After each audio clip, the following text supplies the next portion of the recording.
नियम आहे. आषाढी कार्तिकी पंढरपूरची वारी करायला हवा. आणि तुम्ही स्वतःही आपल्या जीवनात वारीचा नियम ठेवा. तुम्ही आम्ही वारी करत आहे पण चालल्या जाणाऱ्याची निंदा करतो. आपण तर जात नाही पण जाणाऱ्याचीच निंदा करतो. भजन तर म्हणत नाही पण म्हणणाऱ्याचीच निंदा करतो. होय, का लावायचा आहे? भलेही आपल्याला काही त्यात रुची नसल पण आपल्या येणाऱ्या पिढीसाठी आपलं घर सुधारलं पाहिजे. आपल्या मुलावर चांगले संस्कार लागले पाहिजे. यासाठी आपण आपल्या दुर्व्यसनाचा त्याग करणं फार गरजेचं आहे. बा जगाच्या पाठीवर एकही मायबाप नाही की आपले लेकरं पिवळं वाटे म्हणा नाही. किती गरीब भरण राहू द्या पण आपले लेकरं मोठे झाले पाहिजे. आपले लेकरं 2 पैसे कमावले पाहिजे. आपले लेकरं आनंदात राहिले पाहिजे. हा प्रत्येक मायबापाचा पाठीमागचा उद्देश आणि हेत असतो. मग नुसता भरभर पैसा कमवू नका तर त्या लेकरावर संस्कार चांगले घाला. आणि जगाच्या पाठीवर संस्कार फार महत्वाचे आहेत. संस्कार का महत्वाचे आहेत? कारण आपली संपत्ती जी संतती आहे. आपण भले गुरु महाराज सांगायचे संपत्ती संतती आणि शरीर संपत्ती हे 3 संपत्त्या सांगितल्या. आपण जर उदंड पैसा कमवला, आपले लेकरं हुशार असतील, चांगले असतील, संस्कृत असतील, ते पैसा आणखी वाढवतील. पण पैसा कमवला लेकरं जर संस्कार चांगले केले नाही तर ते पिऊन खाऊन फार कमवतील की कमवलं ठेवत नाही. म्हणून संस्कार चांगले असतील, भलेही पैसा नसल पण संस्कार जर लेकरं चांगले असतील ना तर ते लेकरं मोठे होतील, चांगली कामं करतील, चांगला पैसा कमवतील, परपंच आनंदित राहील. पण पैसा हा अति महत्वाचा नाही. पैसा गरज आहे, आवड नाही. पैसा कमवायला लागते, कमवू नये असं नाही. पैसा गरज आहे. बऱ्याच गोष्टी पैशाशिवाय होत नाही. पैसा गरज आहे.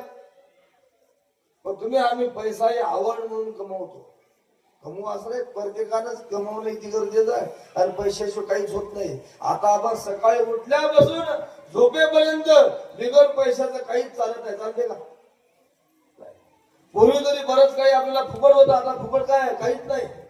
आपण पाहिजे पाणी पितो, या पाण्याचे आपल्याला पैसे आपण म्हणजे सकाळी उठल्यापासून ते झोपेपर्यंत प्रत्येक गोष्टीला पैसे लागतात. फोन आला तरी पैसे, लावायचा असं तरी आपल्याला फॅनची हवा खायची असं तरी पैसे. म्हणजे तुम्ही विचार करा ना, घरात बसलेल्या प्रत्येक वस्तूचा पैसा लागते. पैसा कमवणं किती गरजेचं आहे. फुकट काहीच नाही. मग त्यामुळं पैसाही कमवणं किती गरजेचं आहे. पण सगळ्यात संस्कार महत्वाचे आहेत आणि संस्कार झालेच पाहिजे.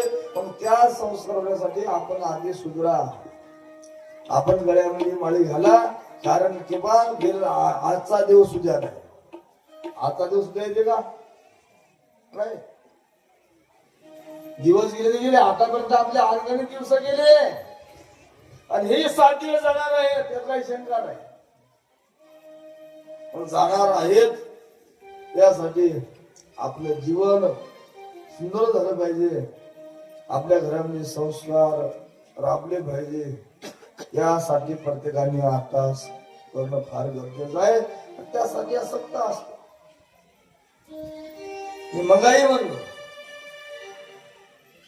कथा कोण्या पद्धतीने सांगली, कथा कशी झाली याविषयी या कथेच्या माध्यमातून किती माळकरी झाले, किती लोकांनी या कथेच्या माध्यमातून दुर्व्यसनाचा त्याग केला, किती लोकांना त्या कथेच्या माध्यमातून आपलं जीवन बदललं, किती लोकांच्या मनामध्ये भगवंताविषयी आस्था निर्माण झाली. हे फार महत्वाचं. कथा महत्वाची नाही. कारण कथा हे 7 दिवसांनी सांगणं होणाऱ्या कथा नाही. महापुराण भागवत आहे. 8ही पुराणाचा सार म्हणजे महापुराण भागवत आहे. आपल्या थोडक्यात 7 दिवसांमध्ये सर्व कथा आटपायच्या असतात.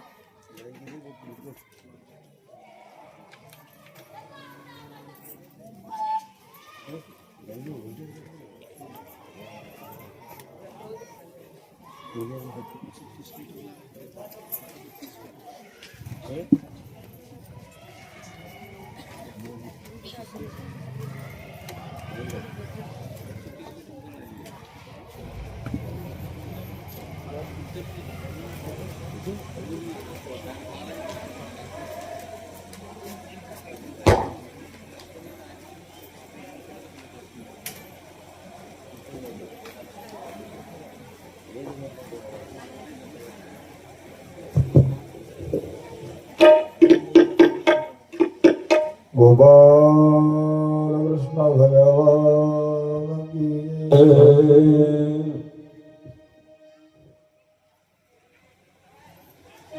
गोविंद बोलो हरि गोपाल बोलो, गोविंद बोलो हरि गोपाल बोलो, गोविंद बोलो हरि गोपाल बोलो, गोविंद बोलो हरि गोपाल बोलो, गोविंद बोलो हरि गोपाल बोलो, गोविंद बोलो हरि गोपाल बोलो, गोविंद बोलो हरि गोपाल गोविंद बोलो हरि गोपाल बोलो, गोविंद बोलो हरि गोपाल बोलो, राधा रमण हरि गोविंद बोलो, गोविंद बोलो हरि गोपाल बोलो, गोविंद बोलो हरि गोपाल बोलो।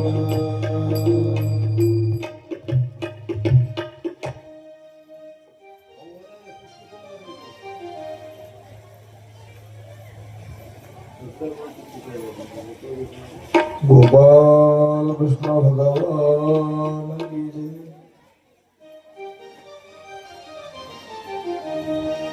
म्हणून संस्कार महत्वाचे आहेत.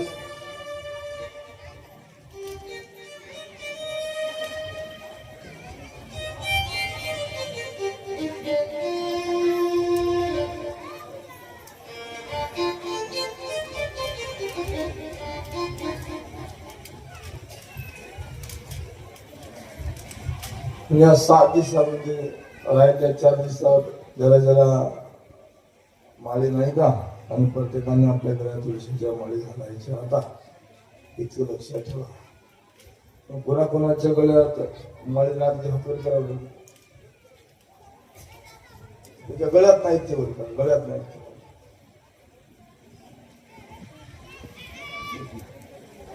सरपंच लेवल आहे का माळ?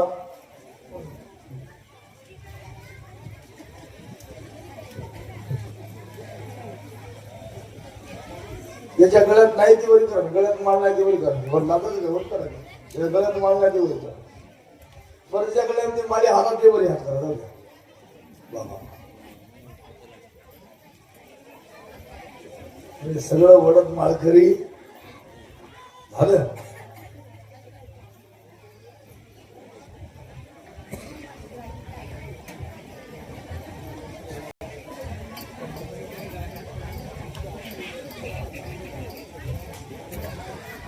लक्षात घ्या, आपण ज्या पद्धतीने राहतो त्या पद्धतीने घरामध्ये संस्कार पडतील काही शंका नाही.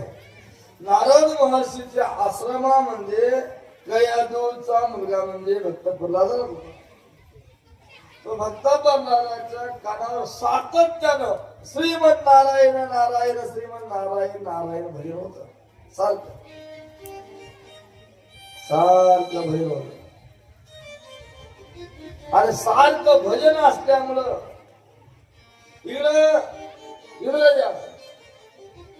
हिरण्यकशिपूचं तप संपन्न. ब्रह्मदेव प्रसन्न झाले. ब्रह्मदेव विचारलं मान काय मला जे प्रसन्न झालं. हिरण्यकशिपूला मला आभार करा, मी अमर झालो पाहिजे.